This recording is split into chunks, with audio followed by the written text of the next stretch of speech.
신약 성경 제가 가진 성경 392페이지입니다. 요한일서 4장 17절에서 21절까지 교독하겠습니다.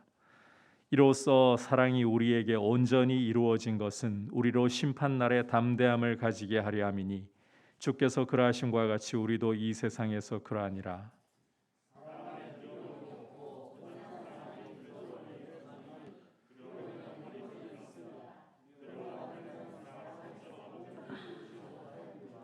우리가 사랑함은 그가 먼저 우리를 사랑하셨습니다.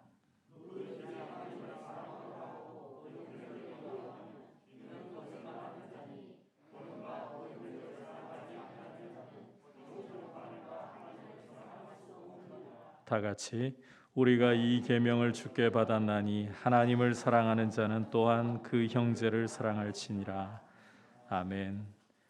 담대함의 근거라는 제목으로 정하원 강도사님 말씀 전하시겠습니다. 따뜻한 박수로 모시겠습니다. 갓난아기는 태어나면서부터 둘러싼 모든 사람들로부터 사랑과 축복을 받습니다. 그 아기의 아주 작은 손짓과 작은 발짓에도 많은 주목을 받고 아기가 작게 웃음이라도 지으면 그것을 바라보는 부모님들의 그 표정에는 만면에 한박 웃음이 떠오릅니다. 그리고 아기들은 웃을 때만 이렇게 이쁨을 받는 게 아니라 떼를 쓰며 울어도 관심을 받고 예쁨을 받습니다. 그래서 아기의 생각을 우리가 알 수는 없지만 아마도 보통의 아기들은 자신들이 누군가로부터 미움받을 것이라는 이런 걱정은 하지 않을 것 같습니다. 하지만 사람들은 점점 자라면서 알게 됩니다. 자신이 항상 모든 사람으로부터 사랑받을 수는 없다는 사실을 말입니다. 심지어는 자신의 바람과는 상관없이 자신을 미워하는 사람도 생길 수 있다는 사실을 깨닫게 됩니다. 그래서 시중에는 미움받을 용기라는 책이 유명세를 타기도 했습니다. 그렇습니다. 우리는 세상을 살면서 자신이 모두에게 사랑을 받을 수는 없으며 자신을 미워하는 사람이 있을 수도 있다라는 사실을 받아들여야 합니다. 그리고 여기에는 용기가 필요하죠. 용기는 보통 두려운 일을 마주할 때 필요한 것입니다. 이렇게 미움받는 데 용기가 필요하다는 말은 누군가에게 미움받는 일이 두려운 일이라는 것이겠죠. 거절당하고 미움받는 것에 대한 두려움, 사랑받지 못하는 것에 대한 두려움은 우리가 살아가면서 맺는 관계에 아주 많은 영향을 미칩니다. 이 두려움을 많이 갖고 있는 사람의 경우는 다른 사람과의 관계에서 상대방의 심기를 거스르지 않기 위해서 할 말도 못하고 필요 이상으로 자신을 평가절하해서 자신다움을 잃어버리곤 합니다. 자신의 의견을 분명히 밝히지 못한다거나 오히려 자신의 생각과 뜻에 반하는 말과 행동을 하게 되곤 하죠. 그리고 또 다른 한편에는 상대방이 가지고 있는 이 두려움을 교묘하게 이용하는 사람들도 있습니다. 요즘에 사람들이 가스라이팅이라는 말을 많이 쓰는데요. 가스라이팅이라는 것은 마치 상대방이 잘못하지 않아도 잘못한 것처럼, 상대방이 작은 잘못을 가지고 있어도 큰 잘못을 가진 것처럼, 큰 잘못을 한 것처럼 상황을 몰아가고 잘못을 지적하는 말들을 하는 것입니다. 그렇지 않아도 미움받는 것에 대한 두려움을 가진 사람들이 이렇게 가스라이팅까지 당하면은 점점 더 자신을 잃어가겠죠. 그러다 보면 어느새 사람들과의 그 관계에서는 갑과 을의 관계가 형성되곤 합니다. 이처럼 사랑받지 못하는 것에 대한 두려움은 사람들 사이의 그 관계 양상에 지대한 영향을 미칩니다. 그리고 사랑받지 못하는 것에 대한 두려움이 지배하는 이 같은 관계를 결코 건강하다고 할 수 없을 것입니다. 그렇다면 우리가 하나님과의 관계에서 혹시 하나님께 사랑받지 못할까 봐, 하나님께 미움받고 버림받을까 봐 두려워하는 모습은 없을까요? 한번 우리가 하나님과 관계 맺는 모습을 돌아보기 원합니다. 하나님께 사랑받지 못할까 하는 두려움 때문에 강박적으로 신앙에 열심을 낸다거나, 반대로 나는 하나님께 거절당할 거야 라는 지레 그 겁먹는 두려움 때문에 신앙의 좌절을 겪지는 않으시나요? 신앙의 열심이 잘못됐다는 것이 아닙니다. 그 동기에 대해 이야기하고 있는 것이죠. 우리가 하나님과 관계를 맺는 모습에도 분명히 사랑받지 못할까 하는 두려움이 있고, 이 두려움이 우리가 하나님께 나아가는 모습을 결정할 때가 있습니다. 이에 대해 오늘 본문은 우리에게 하나님의 온전한 사랑 안에서 결코 두려워하지 말고 담대하라고 말씀합니다. 그렇다면 이제 우리가 오늘 본문을 통해 하나님과 세상 앞에 우리가 담대할 수 있는 근거가 무엇인지, 하나님의 사랑으로 담대함을 얻은 우리가 형제들에게는 어떻게 사랑을 베풀어야 하는지 함께 살펴보기 원합니다. 첫째, 온전한 사랑은 두려움을 내쫓습니다. 우리 함께 17절 말씀과 18절 말씀을 읽겠습니다. 이로써 사랑이 우리에게 온전히 이루어진 것은 우리로 심판날에 담대함을 가지게 하려 함이니, 주께서 그러하심과 같이 우리도 이 세상에서 그러하니라. 사랑 안에 두려움이 없고 온전한 사랑이 두려움을 내쫓나니, 두려움에는 형벌이 있음이라. 두려워하는 자는 사랑 안에서 온전히 이루지 못하였느니라. 아멘. 우리가 오늘 본문 앞에 있는 그 문맥에서 하나님이 우리 안에 거하고 우리가 하나님 안에 거하는 영원한 연합에 대한 말씀을 살펴봤었습니다. 17절에서, 방금 읽은 17절에서 이로써라고 시작하고 있는데, 이로써 이것은 앞에 말씀하는 그 영원한 연합을 받고 있는 것입니다. 하나님이 우리 안에, 우리가 하나님 안에 거하는 영원한 연합으로 말미암아 사랑이 우리에게 온전히 이루어졌다는 것이죠. 우리가 하나님과 연합하게 되고 사랑이 우리에게 온전히 이루어지게 하신 분은 예수님입니다. 육신을 입고 이 땅에 오심으로, 자신을 낮추어 종의 모습으로 이 땅을 살아가심으로, 십자가에 달리시어 죄값을 치르심으로 예수님은 우리를 대신해서 율법의 모든 요구를 충족시키셨습니다. 이는 우리를 구원하시기 위해서 예수님만이 하실 수 있는 일이었고, 예수님께서는 온전한 사랑으로 이 모든 일들을 성취하신 것입니다.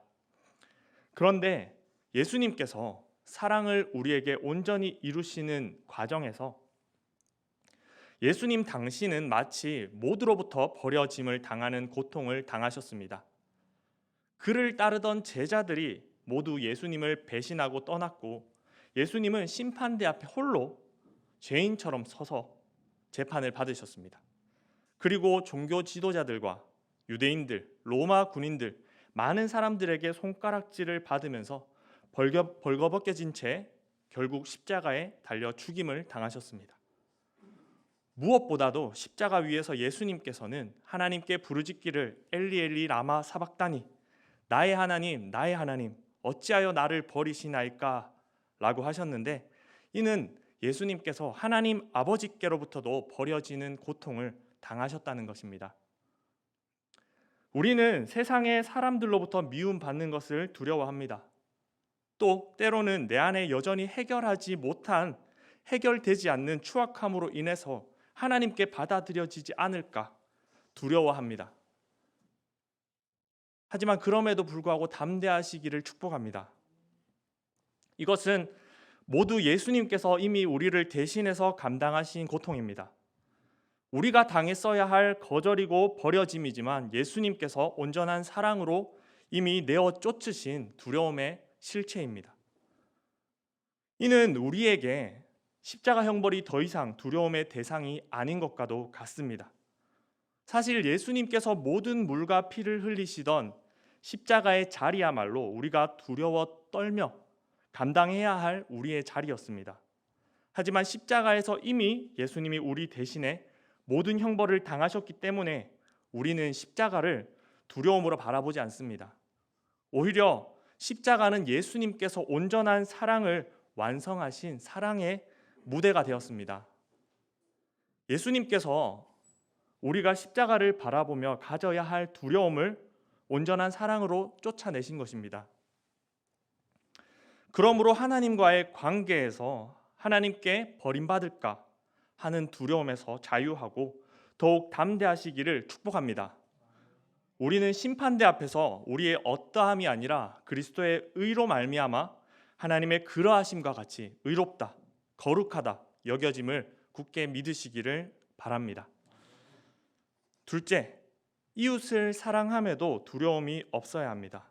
서로 두려움이 없어야 합니다. 본문 19절 말씀을 읽겠습니다. 우리가 사랑함은 그가 먼저 우리를 사랑하셨음이라. 이 말씀은 우리가 하나님께 먼저 사랑을 받았기 때문에 우리가 하나님과 이웃을 사랑할 수 있고 사랑해야 한다는 의미입니다. 그리고 우리는 하나님께서 우리를 사랑하신 방법과 모습으로 사랑해야 한다는 의미로도 받아들일 수 있습니다. 하나님께서 우리를 먼저 사랑하셨다는 것은 사랑의 본을 보이셨다는 것이기 때문입니다. 하나님께서는 우리가 우리의 연약함 때문에 거부당할까, 미움받을까 두려워하며 하나님께 나오기를 주저하지 않도록 우리의 부족함에도 불구하고 담대하게 하나님 앞에 나아오도록 온전히 우리를 사랑하셨습니다. 하나님께서 우리를 이같이 사랑하셨다면 우리도 형제들을 이런 모습으로 사랑해야 할 줄 믿습니다. 우리가 받은 계명은 하나님을 사랑하고 이웃을 사랑해야 한다는 것입니다. 이는 때로는 마치 하나님 사랑 따로 이웃 사랑 따로인 것처럼 보일 수가 있죠. 실제로도 그렇게 생각하며 살아갈 때가 있습니다. 내가 하나님은 분명히 많이 사랑하는데 이웃을 사랑하는 것은 좀 부족한 것 같다, 이렇게 말입니다. 하지만 오늘 본문은 이렇게 하나님 사랑과 이웃 사랑이 따로 갈 수 없음을 말해줍니다. 함께 우리 20절과 21절 말씀을 읽겠습니다. 누구든지 하나님을 사랑하노라 하고 그 형제를 미워하면 이는 거짓말하는 자니 보는 바 그 형제를 사랑하지 아니하는 자는 보지 못하는 바 하나님을 사랑할 수 없느니라. 우리가 이 계명을 주께 받았나니 하나님을 사랑하는 자는 또한 그 형제를 사랑할지니라. 아멘. 한마디로 말해서 하나님을 사랑하면 형제도 사랑한다는 것이죠. 그리고 우리는 말씀을 통해서 사랑이 흘러가는 방향을 알 수 있습니다. 먼저 하나님의 사랑이 우리를 향합니다. 이에 대한 반응으로 우리가 하나님을 사랑하게 되고 그리고 이웃을 사랑하게 됩니다. 하지만 사랑이 역사함을 증명하는 것은 오히려 거꾸로 갑니다. 우리가 이웃을 사랑하는 것을 통해서 하나님 사랑함을 증명하고 우리가 하나님께 온전한 사랑을 받았음을 또한 증명합니다. 우리는 하나님께 아주 넉넉한 사랑을 받았습니다. 우리가 아무리 부족하고 흠이 많아도 그리스도의 의를 덧입으면 하나님 앞에 담대하게 설 수 있다는 놀라운 사랑을 받았습니다. 자, 그러면 우리가 이 놀라운 사랑을 하나님께 돌려드린다라고 생각을 해볼까요? 우리가 하나님을 넉넉히 사랑할 수 있을까요? 하나님은 완전하시고 실수가 없으십니다. 흠이 없으시고 가장 아름다우십니다. 그러므로 우리는 하나님께 결코 넉넉히 사랑할 수가 없습니다. 항상 그분이 더 넉넉하시기 때문입니다. 우리는 하나님께 너무나도 넉넉한 사랑을 받았지만 반대로 우리가 하나님께 넉넉한 사랑을 돌려드릴 수가 없는 것입니다. 하지만 그 사랑으로 공동체 안에 있는 형제, 자매를 넉넉히 사랑할 수는 있습니다. 스스로가 하나님의 온전한 사랑으로 그분께 어떻게 수용되었는지를 묵상하면 지체들의 약점, 부족함, 흠을 용납할 수 있는 넉넉함이 생기는 것입니다. 자신의 어떠함에도 불구하고 용납되는, 그리고 있는 모습 그대로 담대할 수 있는 그 넉넉한 사랑을 베풀 수 있다는 것입니다. 그래서 요한 1서 5장 3절에서는 이렇게 말씀합니다. 하나님을 사랑하는 것은 이것이니 우리가 그의 계명들을 지키는 것이라. 그의 계명들은 무거운 것이 아니로다. 하나님을 사랑하고 이웃을 사랑하라는 계명을 지키는 것이 쉬운가요? 그렇지 않습니다. 일상을 살다 보면 내 코가 석자인데 행함과 진실함으로 이웃을 사랑하며 살기란 결코 가벼운 일이 아닙니다. 그럼에도 말씀은 하나님의 계명은 무겁지 않다, 무거운 것이 아니라 말씀합니다. 이는 우리가 이웃을 사랑하는 일이 우리의 넉넉함으로 감당하는 것이 아니라 하나님께서 이미 우리에게 주신 넉넉한 사랑을 흘려보내는 일이기 때문에 그렇습니다. 이처럼 우리 안에 하나님의 넉넉한 사랑으로 인해 서로 용납하여 서로를 담대하게 하는 사랑으로 풍성하게 된다면 적어도 이 공동체 안에서만큼은 미움받을 용기가 필요가 없어질 것입니다. 세상에서 환영받지 못하는 사람들이 교회 공동체 안에서는 환영받아야 합니다. 자신의 어떠함에도 불구하고 교회 공동체 안에 받아들여지는 경험들이 나타나야 합니다. 그리고 우리 스스로가 공동체에 받아들여질 만한 모습으로만 포장하지 않고 때로는 나의 연약함을 성도의 교제 안에 솔직히 드러낼 수 있어야 합니다. 모든 지체들이 거룩한 척, 문제없는 척 포장하지 않고 있는 모습 그대로 서로 담대하게 하지만 또 질서 있게 사랑하며 교제할 수 있는 믿음의 공동체가 된다면 참 아름답지 않을까요? 네, 말씀을 정리하겠습니다. 우리는 오늘 말씀을 통해 하나님께서 온전한 사랑을 우리 가운데 이루셔서 두려움을 쫓아내셨음을 배웠습니다. 우리는 그리스도의 의를 힘입어 하나님께 담대히 설 수 있게 되었습니다. 이것이 우리가 하나님께 받은 넉넉한 사랑입니다. 그리고 우리는 이 넉넉한 사랑, 두려움을 내어 쫓는 사랑을 형제와 자매들에게 또한 흘려보내야 한다는 것을 배웠습니다. 들은 말씀처럼 여기에 모인 성도님들께서 하나님께 받은 두려움을 쫓는 온전한 사랑을 공동체 안에 지체들에게 흘려보낼 수 있기를 축복합니다.